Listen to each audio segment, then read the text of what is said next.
무 모자가 있었습니다. 먹는 무입니다. 어느 날 무 아들이 자신의 얼굴을 가만히 거울을 보고 쳐다보는데 오늘따라 참 얼굴이 좀 발그레한 거예요. 색깔이 원래 무는 하얘야 되는데 불긋불긋하고 또 사춘기가 되다 보니까 이상한 것도 많이 나오고, 그러다가 마음속에 어느 날 이 무 아들이 이런 마음이 든 거죠. 내가 무가 맞나? 혹시 나 당근 아닌가라는 마음이 어느 날 들은 거죠.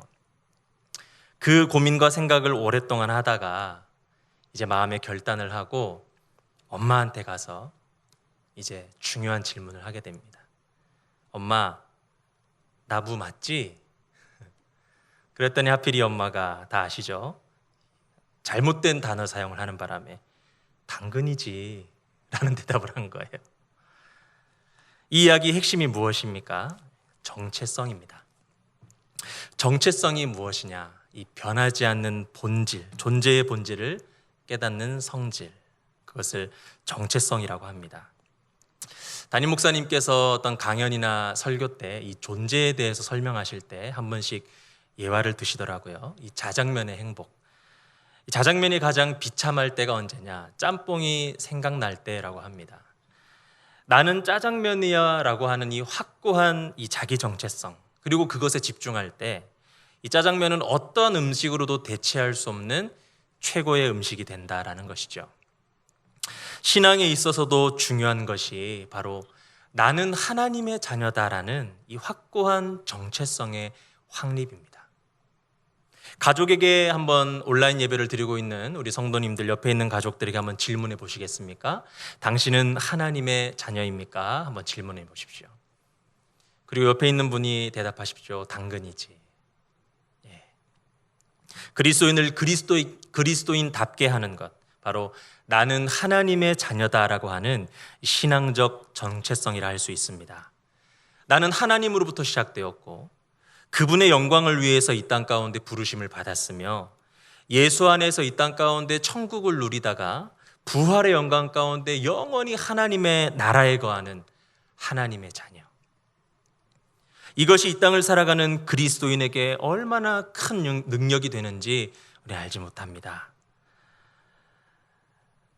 중고등부와 청년들을 제가 이제 사역을 하다 보면 삶의 여러 가지 문제들이 찾아왔을 때 흔들리고 무너지는 아이들을 좀 보게 됩니다.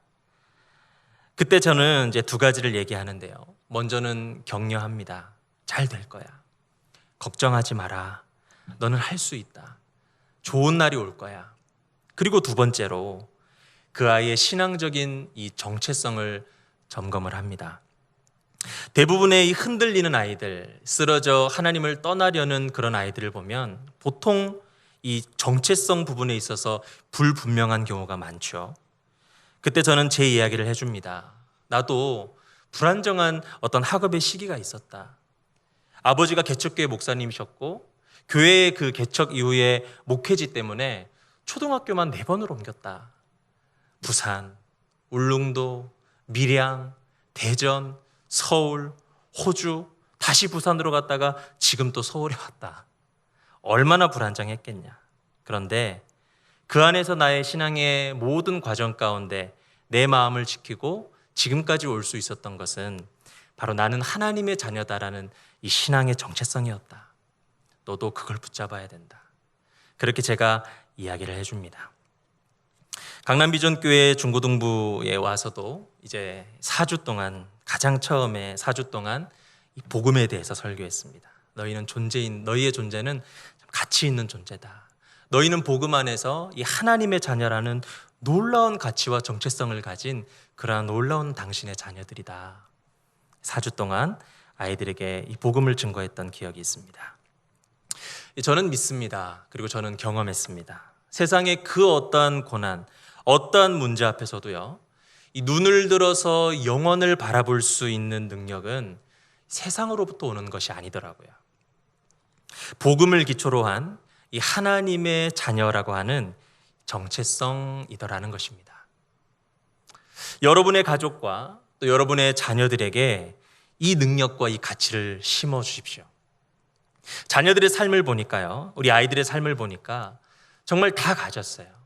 남부러울 곳 없는 아이인데도요, 인생 중에 정말 자신이 가진 것으로는 해결할 수 없는 영역이 있더라는 거예요. 그런 순간이 있더라는 것이죠. 그러한 인생에서의 결정적인 순간에는요, 가진 거요 다 필요 없습니다. 오직 하나님만 가능하시더라는 것입니다. 우리 모든 존재는 그분으로부터 왔기 때문입니다. 하나님 안에 우리의 고향이 있습니다. 그렇죠? 고향 가운데 안식이 있는 것이죠. 하나님의 나라가 인생 중에 임함으로 모든 것이 풀어지고 눈을 뜨는 것이죠.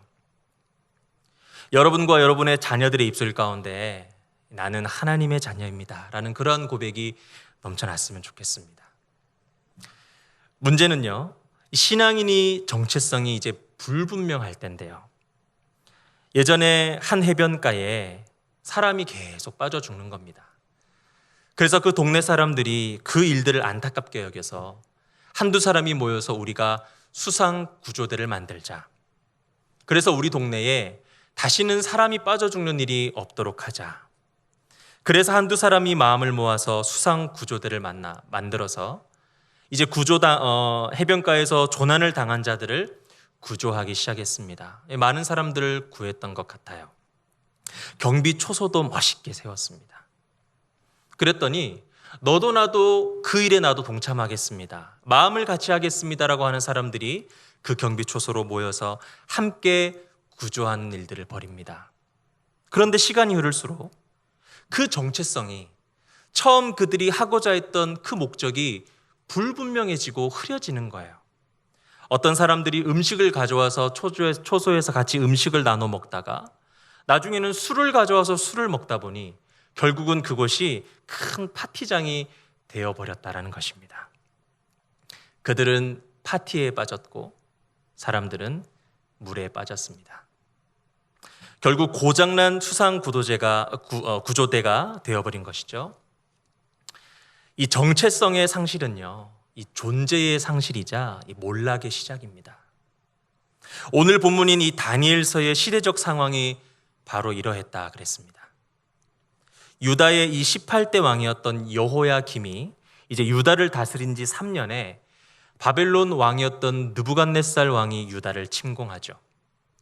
이후에 여호야김과 그리고 귀족들은 포로로 붙잡혀 갑니다. 그것이 1차 포로 사건입니다.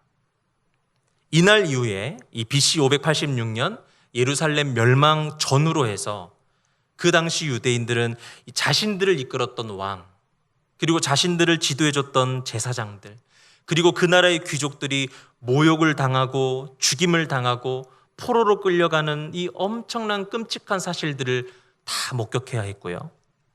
나라가 멸망하고 성전이 유린되는 끔찍한 참상을 온몸으로 감내해야만 했습니다. 대다수의 유대인 백성들도 이 바벨론 제국의 식민 정책에 따라서 먼 낯선 땅으로 강제로 끌려가거나 이제 흩어져서 고통스러운 새 삶을 시작해야만 했다라고 합니다. 그런데 여기에서 더 큰 문제는요, 바벨론 포로 생활에 적응한 이후에 나타났다라는 것이죠. 바벨론의 식민 정책은 이 무차별적인 억압과 핍박만이 아니었습니다. 반대로 오히려 보호하고 우대했다라는 것이죠. 그래서 포로들이 그 땅 가운데, 그 생활 가운데 집중적으로 또 급속도로 그 문화에 젖어들게 하는 겁니다. 이 때문에 유대인들에게 찾아온 문제가 무엇이었습니까? 마치 이 고장난 수상 구조대와 같이 하나님의 선민으로서의 이 긍지와 신념, 정체성을 상실해버린 것입니다. 정체성의 상실은 곧 존재의 상실이자 몰락의 시작이라 그랬습니다.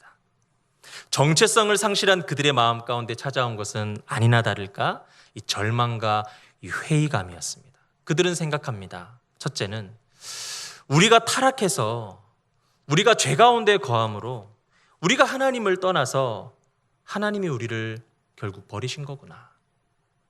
여기서 멈추지 않고 부정적인 감정은 더 발전해서 두 번째로, 혹시 우리가 믿었던 그 여호와라는 존재가 그냥 온 세상을 다스리시는 유일신이 아니라 그저 이스라엘만 다스리는, 다른 많은 신들이 있는데 그 중에 이스라엘만 다스리는 그냥 미약한 하나의 신이 아닐까. 이런 마음까지, 그런 생각까지 하게 되었다라는 것이죠. 나중에 어떤 일까지 벌어지냐면 BC 537년 1차 포로 교환이 이루어졌습니다. 얼마나 감격적인 일입니까? 하나님의 약속의 성취의 날, 축제의 장이지 않습니까? 그러나 그것을 하나님의 약속의 성취로 여기고 그것으로 감격하며 기뻐했던 사람이 극히 일부였다라고 기록되어 있습니다. 우리가 코로나 때문에 예배당에서의 예배가 제한된 지 1년하고도 벌써 절반이 지나가고 있는데요. 개인적으로 알고 있는 어떤 성도가, 우리 교회는 아니고 어떤 성도가 저에게 이런 고백을 했던 기억이 있습니다. 코로나 예배 제한 초기에는 좀 두렵고 당황스러운 마음이 컸었죠.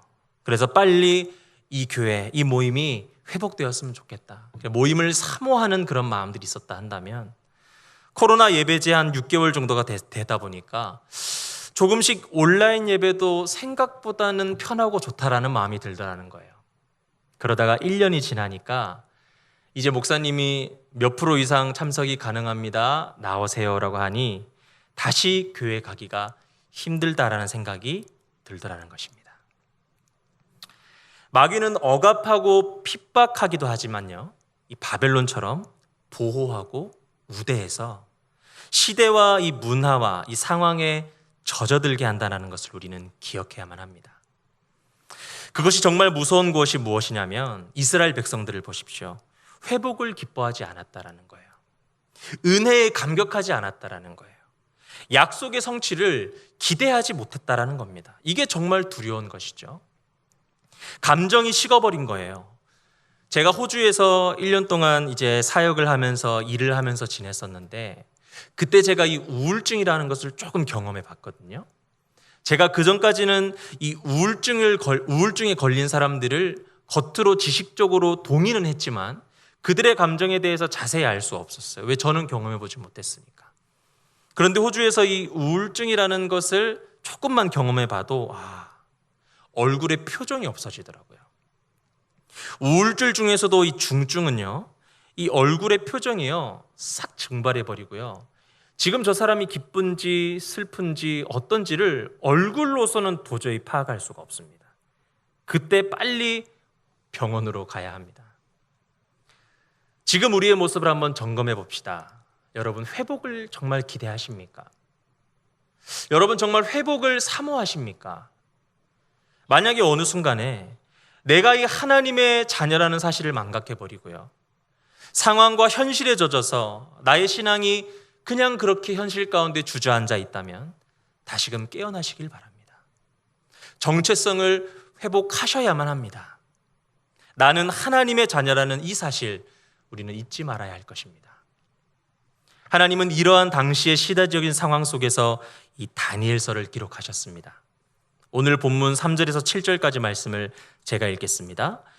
왕이 환관장 아스부나스에게 말하여 이스라엘 자손 중에서 왕족과 귀족 몇 사람 곧 흠이 없고 용모가 아름다우며 모든 지혜를 통찰하시며 지식에 통달하며 학문에 익숙하여 왕궁에 설만한 소년을 데려오게 하였고 그들에게 갈대아 사람의 학문과 언어를 가르치게 하였고 또 왕이 지정하여 그들에게 왕의 음식과 그가 마시는 포도주에서 날마다 쓸 것을 주어 3년을 기르게 하였으니 그 후에 그들은 왕 앞에 서게 될 것이더라. 그들 가운데는 유다 자손 곧 다니엘과 하나냐와 미사엘과 아사랴가 있었더니 환관장이 그들의 이름을 고쳐 다니엘은 벨드사살이라 하고 하나냐는 사드락이라 하고 미사엘은 메삭이라 하고 아사랴는 아벳느고라 하였더라. 이 바벨론의 느부갓네살 왕은요, 이 1차 포로로 잡혀온 젊은 사람들 중에 엘리트를 뽑아서 훈련시켰다 그랬습니다. 바벨론에 인물이 없었을까요? 바벨론에는 이러한 엘리트들이 없어서 굳이 포로의 나라에서 그들을 뽑아서 훈련시켰을까요? 그게 아니라는 것이죠. 이것이 바벨론 느부갓네살의 유대민족 말살 정책이었습니다. 군사를 통해서 힘으로 말살해 버리는 것도 가능하지만 이 국가의 유능한 인재들을 포로로 데려와서 이 자국화시켜서 그 국가의 두뇌를 잘라버리는 것이죠. 그래서 스스로 자멸하게 만드는 것입니다. 국가의 두뇌를 잘라버리면 뼛속까지, 뿌리까지 말살해버릴 수 있거든요. 지금 시대, 특별히 우리가 기도해야 될 것은 이 영적인 지도자들, 교사들, 이 젊은이들을 위해서 우리는 기도해야 할 것입니다. 코로나는요, 우리를 절대로 망하게 할 수 없습니다. 코로나는요, 우리 가정과 자녀들을 결코 무너뜨리지 못할 겁니다. 그러나 하나님을 아는 지혜와 지식의 무너지면 우리는 망할 겁니다. 그것은 성경이 수없이 우리에게 가르쳐 주신 교훈입니다. 그래서 마귀는 지금의 상황 속에서 이 영적인 지도자들, 이 교사들, 이 젊은이들을 집중적으로 무너뜨리려고 공격할 겁니다. 이제 코로나가 지속되면서 이 주일학교가 계속 모이지 못하잖아요.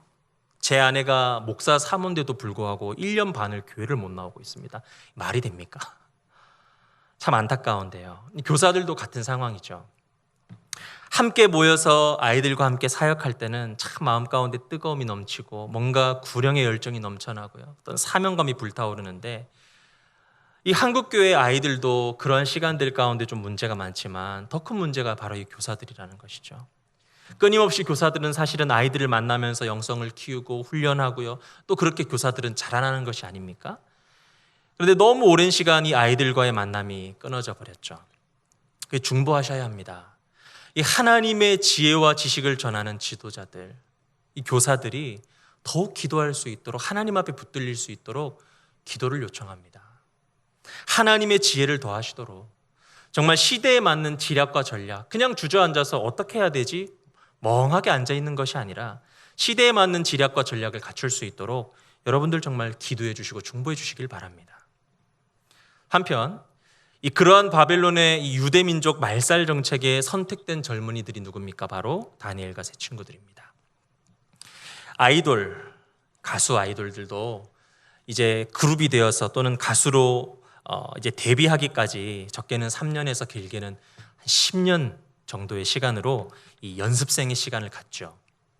다니엘과 세 친구도요, 이 왕궁에 들어가기 위해서 이 3년의 이 연습생의 시간이 있었습니다. 또 이 바벨론은 이들의 이름까지도 바꿨다라고 나옵니다. 다니엘, 하나님은 재판관이시다라는 이름의 다니엘을 벨드사살로 바꿉니다. 그의 생명을 보호하소서. 물론 하나님께 요구하는 것은 아니겠죠. 자신들이 믿는 신에게 요구하는 것이겠죠. 하나냐, 여호와의 자비라는 뜻인데 사드락이라는 이름으로 바꾸죠. 악의 명령이라는 뜻입니다. 미사엘, 누가 하나님과 같을까라는 뜻의 미사엘을 메삭이라고 바꿉니다. 누가 악마와 같을까? 아사랴, 여호와께서 도우신다라는 이 이름을 느고신의 종이라는 뜻의 아벳느고라고 바꿉니다. 당연하죠. 하나님을 섬기는 나라를 몰살시키기 위한 것인데요. 신앙적인 의미를 담고 있는 이름을 자기 나라식으로 바꾸는 것은 당연한 일입니다. 그리고 이들에게는 음식도 특별한 것으로 제공했습니다. 왕의 음식을 제공했는데 이 왕의 음식을 이 히브리 원 문자적으로 해석을 하면 그 왕의 기름진 고기라는 뜻입니다. 이 단어는요, 구약에서 오직 이 다니엘서에서만 나타나는 단어인데 이 페르시아 용어입니다. 굉장히 기름지고 값비싼 음식을 말합니다. 그러니까 일반 백성들은 절대로 일평생 먹어볼 수 없는 음식들이죠. 이것을 왕의 직권으로 오직 이 4명의 청년들을 위해서 3년 동안 제공한다라는 이 왕의 호의가 있었다라는 것입니다.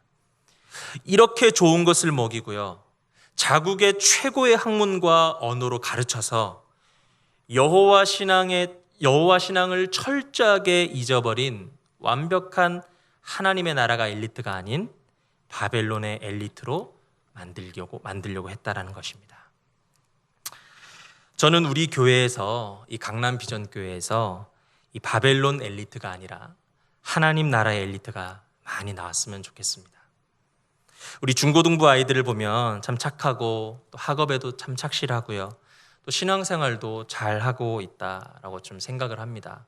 안타까운 것은 제가 여기 온 지 벌써 지금 1년이 다 돼가는데 아이들을 한 번도 만나지 못했다라는 이런 말도 안 되는 상황이 지금 벌어지고 있는데요. 그럼에도 불구하고 어찌됐건 좀 만나려고 합니다. 줌을 통해서든 어떻게든. 그런데 아이들을 보면 참 좋아요. 참 순수하고 착하고 잘합니다. 그러한 우리 아이들의 부모님들께 좀 권고하고 싶습니다. 최선을 다해서 지도하시고 잘 아이들을 도와주십시오. 그리고 학업과 그들의 꿈을 이룰 수 있도록 옆에서 잘 도와주시길 바랍니다. 단 조건이 있습니다. 지금 내 자녀의 이 전 과정이, 학업의 과정들이 하나님의 영광과 하나님의 나라를 위한 것인지를 반드시 점검해 주시길 바랍니다. 그들을 하나님의 나라의 엘리트로 자랄 수 있도록 그렇게 부모로서 이끌어 주시기를 간곡히 요청을 드립니다. 신앙인 부모 중에는요, 오히려 이 자녀를 바벨론으로 밀어 넣는 부모들이 있습니다. 너희는 바벨론의 엘리트가 되어라. 신앙인이면서도 불구하고. 그래서는 안 됩니다. 최선의 준비를 하되 최고의 목적을 위해서 준비하는 자들이 됐으면 좋겠습니다. 그래야 우리의 다음 세대들에게 다음과 같은 역사들이 일어나는데 8절과 9절입니다. 다니엘은 뜻을 정하여 왕의 음식과 그가 마시는 포도주로 자기를 더럽히지 아니하리라 하고 자기를 더럽히지 아니하도록 환관장에게 구하니 하나님이 다니엘로 하여금 환관장에게 은혜와 긍휼을 얻게 하신지라. 바벨론의 정책이 막 성공적으로 흘러갈 것만 같은 그런 분위기였는데요, 반전이 일어납니다. 바벨론이라고 하는 이 당대 최강국의 이 왕의 명령대로 이 3년 동안 철저하게 그 명령에 굴복되어서 따라야 할 다니엘이 뜻을 정했다라는 것이죠. 무슨 뜻입니까? 이 왕이 주는 음식과 포도주로 나를 더럽히지 않겠다라는 거예요. 안 먹겠다라는 겁니다. 왜요? 그 음식은 우상에게 바쳐진 음식이라는 거예요. 여기서 뜻에 해당하는 히브리어 이 리뽀라는 단어는 이 문자적으로 그의 마음이라는 의미입니다. 마음이 무엇입니까? 사람의 전 존재, 전 삶의 축입니다. 감정과 의지를 주관하고요. 그의 행동과 삶의 태도까지 결정하는 인격의 가장 깊은 좌소라 할 수 있습니다. 그것이 사람의 이 마음이죠. 다니엘이 바벨론 왕의 명령 앞에 마음을 정했다라는 것은요, 어떠한 일이 있어도 굴복치 않고요, 신념을 가지고 행할 것을 스스로 결정했다라는 거예요. 그 정한 마음은 무엇으로부터 시작된 것입니까? 하나님의 백성, 이 선민이라는 정체성이었습니다. 다니엘은 여호와 하나님을 섬기는 자였습니다. 나는 여호와의 백성이고 우리에게 바쳐진 이 더러운 음식으로 더럽혀져서는 안 될 거룩한 백성이라는 이 정체성이 명확했던 사람이었다는 거예요. 그래서 그는요, 왕이 주는 음식이 비록 최고급 진수성찬이라 할지라도 그것을 먹지 않겠다라는 이 마음으로 굳게 결심했던 겁니다. 그러나 아마도 그 부분에 있어서 상당한 갈등이 좀 있었을 겁니다. 먼저는 그러한 음식들이 이 포로의 위치로서는 사실 도저히 맛볼 수 없는 최상의 음식이었다라는 것이죠. 에서는 죽 한 그릇에 이 장자권까지 팔았다는데 하물며 이 왕궁의 최고의 음식을 포로의 입장에서 3년이나 제공받는 것을 거절하는 것은 사실 쉽지 않은 일이었을 겁니다. 그리고 무엇이 어려웠겠습니까? 두 번째는 아무래도 가장 심한 갈등의 요인이었겠죠. 이 음식을 먹는 것은 왕이 정한 일이었다라는 것입니다. 왕의 명령은요, 이 당시 고대 국가에서 그것 자체가 국가의 법이었습니다. 이것을 거절한다는 것은 날 죽여주십시오, 이 말입니다. 이 세상에서 그리스도인으로 살아간다는 것, 여러분 참 쉽지 않습니다. 세상이 정한 법, 세상이 정한 어떤 관례들, 마치 바벨론 왕이 정한 이 법과 같이요, 우리의 신앙을 억누릅니다. 자녀들이 많이 힘들어하는 부분들이 어떤 부분이냐면 바로 이런 부분입니다. 나는 신앙인답게 살고 싶어. 나는 학교에서 그리스도인답게 살고 싶다는 거야. 그런데 쉽지 않아. 계속 그 말을 하죠. 왕의 명령이라서 거절할 수가 없다라는 겁니다. 하지만 우리 자녀들에게 이 진정한 왕이라 함은 세상이 아닌 하나님이심을 깨닫는 역사가 있었으면 좋겠습니다. 세상은 나에게 요구하고 유혹하지만 우리 여호와, 우리의 왕이 내게 명령하시니 내가 거절할 수가 없다. 이 신앙으로 뜻을 굳게 정한 자가 바로 다니엘이었습니다. 죽음을 각오했습니다. 아니, 죽음을 선택했습니다. 하나님의 백성의 정체성을 훼손하는 일, 여호와의 율법에 거슬리는 일은 내가 하지 않겠다. 그래서 세상과 타협해서 바벨론의 법을 따르는 것을요 거부하고 비록 그것이 어려움과 죽음의 고통이 따르는 일이라 할지라도 신앙을 굳게 지켜서 여호와의 신실한 백성이 되겠다라는 것입니다. 모든 백성들이 여호와 선민이라는 정체성을 잃어버릴 때 다니엘과 세 친구는 오히려 그 가운데서 정체성을 세웠습니다. 모두가 잃어버릴 때 붙잡을 수 있는 것이 은혜인 것 같습니다.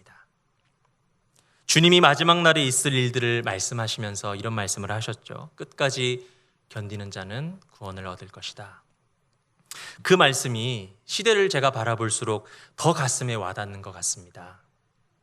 넘치고 넘치게 부어주신 것으로 풍성한 은혜를 경험했던 시대가 있었습니다.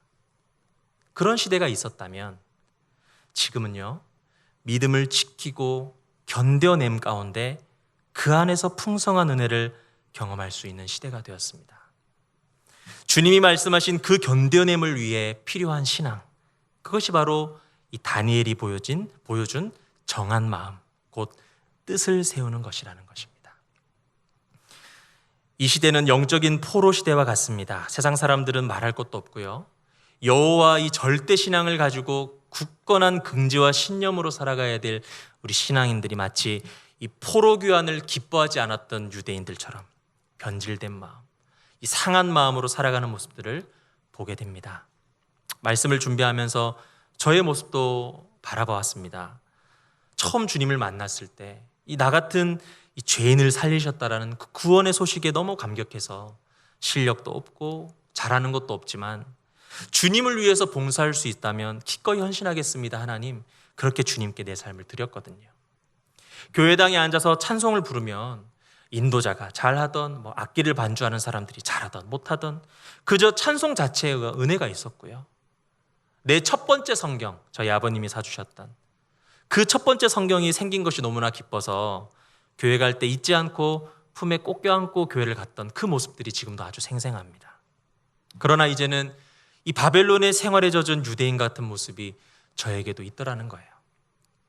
하나님은요, 여호와 신앙의 정체성을 잃어버리고 이 세상에 젖어서 편한 길로만 가려하고 주를 위한 헌신을 꺼려하는 이 영적인 포로기 가운데 뜻을 정한 한 사람, 그 한 사람을 찾고 계신다라는 것입니다.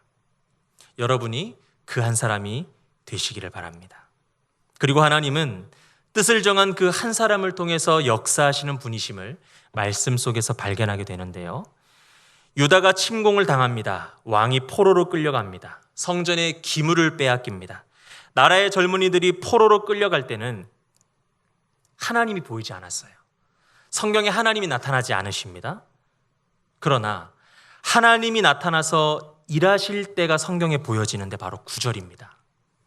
하나님이 다니엘로 하여금 환관장에게 은혜와 긍휼을 얻게 하신지라. 이때가 언제입니까? 다니엘이 뜻을 정했을 때였습니다. 가끔 우리가 생각합니다. 정말 하나님이 살아계실까? 의심이 들 때가 우리에게 찾아옵니다. 저도 그랬습니다. 너무나 가슴 아픈 일들, 또 고통스러운 일들이 가득한 이 세상, 마치 하나님은 온데간데 없고요. 교회는 그 속에 그냥 비참하고 외롭게 버려진 것만 같은 그런 느낌이 들 때가 있었습니다. 하지만 그것은 저의 착각이었습니다. 하나님은 역사의 주관자시고 지금도 일하고 계시고 앞으로도 우리를 통해 신실하게 일하고 계실 분이신데, 다만 한 가지 사실은요, 확고한 신앙적인 정체성 위에서 하나님을 위해서 살겠다고 뜻을 정한 자들을 위해서 지금 이 시간 하나님은 불같이 역사하길 원하신다라는 겁니다. 그래서 신앙의 정체성을 잃어버리면요, 하나님을 경험하기가 힘듭니다. 세상에 젖어서 내가 하나님의 자녀인지 내가 교회인지를 알지 못하고요, 정한 마음이 없이 세상 따라 끌려가는 인생을 살아가는데 그 안에서 어떤 하나님과의 교제의 기쁨, 그 안에서 어떤 하나님과의 응답의 희열을 기대할 수 있겠습니까? 다니엘처럼 이 바른 정체성 위에 뜻을 세우고 마음을 세우시기를 바랍니다. 쉬운 길, 편한 길 포기하고 때로는 이 죽음을 불사한 일사각오의 순결과 지조가 우리에게는 필요합니다. 적어도 지금 우리의 상황에서는 더 그러합니다. 내 목에 칼이 들어와도 나는 우상의 제물을 먹지 않겠다. 음식 하나 안 먹는 게 그렇게 죽을 일은 아니지 않습니까? 그런데 다니엘에게는 죽을 일이었다라는 거예요. 마찬가지 우리의 삶 가운데 신앙을 위해서 뜻을 세워서 결단하는 것, 이제는 목숨 걸지 않으면 지키기 힘든 세상이 되었습니다. 이 세상에서 하나님을 위해서 뜻을 세워 행한다라는 것은 다니엘처럼 목숨을 걸고 결단하는 일입니다. 그런데 우리는 바벨론 포로로 살고 있지 않습니다. 누가 우리 신앙생활을 한다고 하나님 믿는다고요? 우리 위협하지도 않고요. 그래서 목숨 걸고 뜻을 세우는 것이 사실은 그렇게 거창한 일도 아닙니다. 작은 것부터 신앙인으로서 내 신앙을 지키는 일에 있어서 하나하나 뜻을 세워서 실천해 나가는 것입니다. 계속적으로 지금 온라인 예배가 진행되고 있습니다. 어떤 대형교회 목사님이 설교 중에 이런 우스갯 광고를 하더라고요. 오늘 어떤 권사님이 본인 남편이신 장로님을 이제 자기에게 문자로 고자질했다라는 거예요. 처음에 온라인 예배가 시작되었을 때 먼저 자세, 그 사진을 보여줬습니다. 멋있는 정장을 차려입고 의자에 앉아 성경을 펴고 담임 목사님의 말씀을 듣고 있는 너무나 멋진 장로님의 모습. 근데 몇 개월이 지나서 이 장로님의 모습을 찍어서 참 이분도 짓궂죠. 그대로 담임 목사님께 다이렉트로 보냈는데 옷은커녕 옷은 집안에 그 잠옷을 입고 소파에 앉아 있는데 그것도 누워 계시고요. 심지어는 방향성도 TV를 향하는 것이 아니라 반대로 누워 있는 남편의 모습을 보냈다라고 합니다. 그러면서 호탕하게 웃으면서 이렇게 성도님들 우리 예배를 회복합시다, 이렇게 얘기를 하시는 걸 들었습니다. 우리 강남 비전교회 주보에 몇 주 전 이 온라인 예배 지침 사항이 올라왔습니다. 우리가 이 뜻을 세워서 목숨 걸고 신앙생활을 지켜나가자, 그것이 거창한 것이 아니라는 것을 제가 말씀드린과 동시에 그런 의미에서 이 온라인 예배 지침 사항을 좀 한번 제가 읽어드리도록 하겠습니다. 1번, 단정한 복장으로 예배합니다. 2번, 성경책을 지참합니다.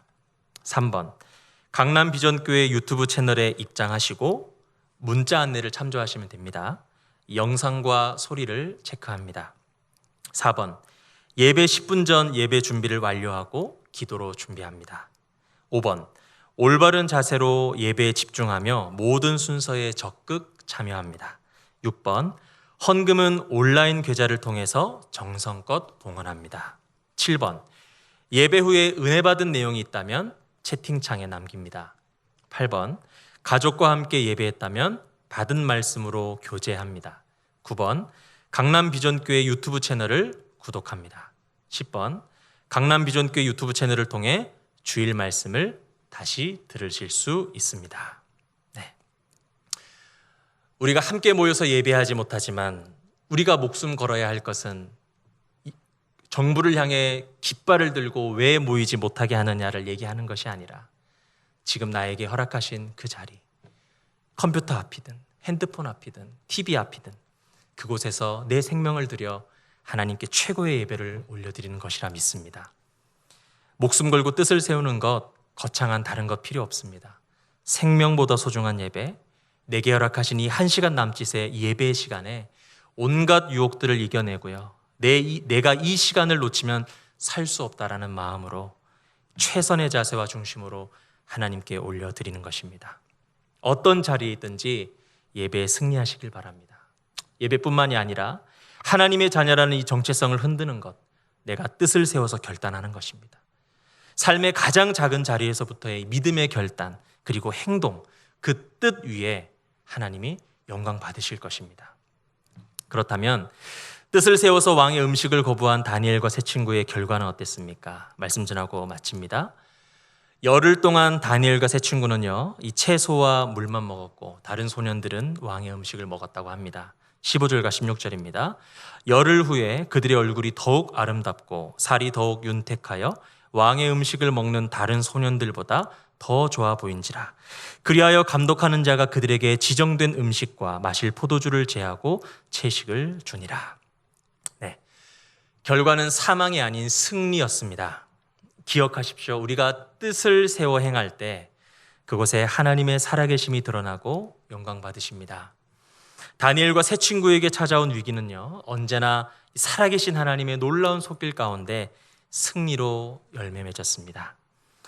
승리의 삶을 사시길 원하십니까?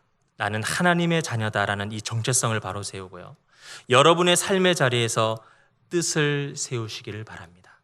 작은 것부터 한 단계 한 단계 그렇게 나아가는 것이죠.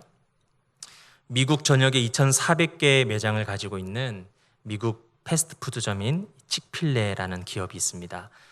이 기업이 특별한 점은 대표적인 기독교 기업이라는 것입니다. 이 칙필레의 사명 선언 중에 한 글귀를 보면 우리에게 맡겨진 모든 사람들의 신실한 청지기가 되는 것으로 하나님께 영광을 돌린다. 대형 기업이 이 주일날 쉬는 것은 사실 큰 손해임에도 불구하고 주일과 추수감사절과 이 성탄절은 철저하게 문을 닫습니다. 이 원칙을 깨는 예외가 있는데 지역사회에 재난이 터졌을 때, 또 위로가 필요할 때는 주일에도 문을 엽니다. 자연재해가 발생했을 때 이재민들에게 무료로 치킨 샌드위치를 공급하고요, 2016년도에 올랜도 총기 사고 때도 주일에 문을 열어서 피해자 가족이나 봉사자들에게 샌드위치를 나눠주는 그러한 일들, 그리스도의 사랑을 증거하는 일들을 한다고 합니다. 창업자인 지금은 고인이 된 트루엣 캐시라는 사람이 있습니다. 이 미 남침노교회 성도였는데요, 이 청소년부와 주일학교 교사였다고 합니다. 생전에 한 인터뷰에서 그의 경영 비밀을 말할 때 잠언 22장 1절을 말했습니다. 많은 재산보다는 명예를 택하는 것이 낫고 은이나 금보다는 은총을 택하는 것이 낫다. 그는 자신이 사업가로서 내린 최고의 선택을 주일 휴무라고 말했습니다. 칙필레는요, 그러한 기독교적인 이 사상과 그러한 중심 안에서 이 반동성애 기업으로 또 유명했는데 그것 때문에 한때 불매 운동도 일어났다고 합니다. 하지만 그럼에도 불구하고 2년마다 매출 10억씩이 상승하고요, KFC 잘 아시죠?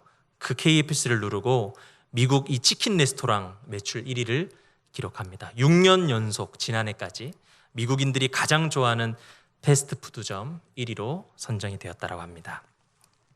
제가 지금 이 칙필레를 예로 든 이유는 결국 그 기업이 어떤 성공해서가 아닙니다. 큰 기업이라서도 아니고요, 그것과 상관없이 이 창업자인 트루엣 캐시라는 사람이 이것이 성공이 되든 실패가 되든 결과를 바라보지 않고 어떤 상황 속에서도 뜻을 세워서 사업을 통해 하나님께 영광 돌리려 했다라는 것입니다. 이것이 핵심입니다. 성공은 둘째입니다. 그것은 차후의 이야기입니다. 그것은 하나님이 해주셔야 할 부분이고 우리가 해야 되는 건 무엇입니까? 바른 정체성으로 뜻을 세워 하나님께 영광 돌리겠다, 마음을 정하는 것이죠. 모두가 바벨론에 젖어 있을 때 다니엘과 같이 목숨을 건 마음의 정함이 우리의 삶의 현장 가운데 세워져야 될 줄 믿습니다. 그곳에 하나님의 일하심이 시작됩니다. 하나님이 영광 받으십니다. 그리고 그로부터 우리는 참된 승리를 맛보게 되는 것입니다. 바른 정체성으로 뜻을 세워 하나님께 영광 돌리는 우리 강남비전교회 모든 성도님들 되시길 간절히 기도합니다. 함께 기도하시겠습니다. 하나님, 우리의 모습을 점검하며 되돌아봅니다. 오랜 시간 함께 모여 예배하지 못하지만 우리의 하나님의 자녀라는 이 바른 정체성 흔들리지 않기를 원합니다. 다니엘처럼 상황과 환경에 상관없이 뜻을 세워 하나님께 영광 돌리는 인생을 살겠다 결단하는 우리의 삶이 될 수 있도록 인도하여 주시옵소서. 그러한 우리 강남비전교회 모든 성도들을 통해 하나님은 영광 받으시고 하나님의 나라가 확장될 줄 믿습니다. 예수님의 이름으로 기도드렸습니다. 아멘.